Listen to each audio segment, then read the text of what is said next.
Alors que plusieurs pays ont déjà débuté leur campagne de vaccination, la question de l'instauration d'un passeport sanitaire est au centre de tous les débats, mais le député, Noureddine Belmeda s'est exprimé sur le sujet et ne semble pas favorable pour l'instauration de ce passeport pour les Algériens lors de la reprise des vols. Lors d'un entretien accordé au site web Jalia DZ, le député, Noureddine Belmeda a évoqué la possibilité pour l'Algérie d'instaurer un passeport sanitaire pour entrer et sortir du pays lors de la reprise des vols. L'homme politique a affirmé que si l'Organisation mondiale de santé, OMS, venait à officialiser l'instauration du passeport sanitaire, l'Algérie devra suivre le mouvement. Elle doit donc le faire afin d'assurer la réouverture des frontières et de reprendre les relations commerciales et touristiques avec les autres pays. Cependant, le député a déclaré être défavorable à l'idée d'obliger les Algériens à se vacciner pour pouvoir entrer dans leur pays. Belmeda a ajouté autre chose. Il a précisé que la vaccination et l'obtention du passeport sanitaire sont des droits pour les Algériens. Plus loin encore, il a expliqué que ça ne doit à aucun moment devenir une obligation.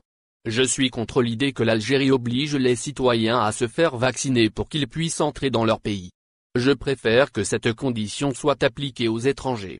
C'est ce qu'a lancé le membre de l'APN. Il a donc prononcé ses propos par l'intermédiaire de la même tribune.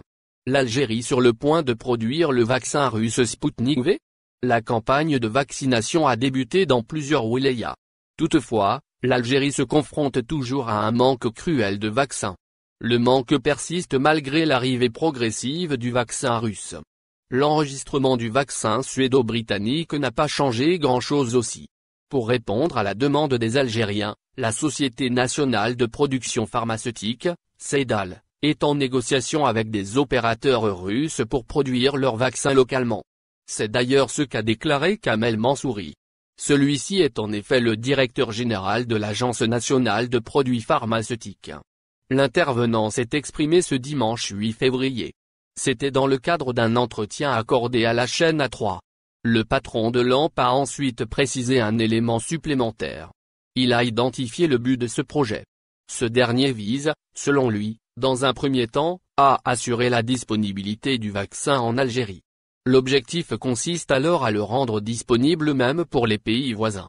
Pour rappel, les vaccinations ont débuté en Algérie, le 30 janvier dernier, dans la wilaya de Blida, épicentre de la pandémie dans le pays. La priorité a été donnée aux personnes à risque et au personnel soignant.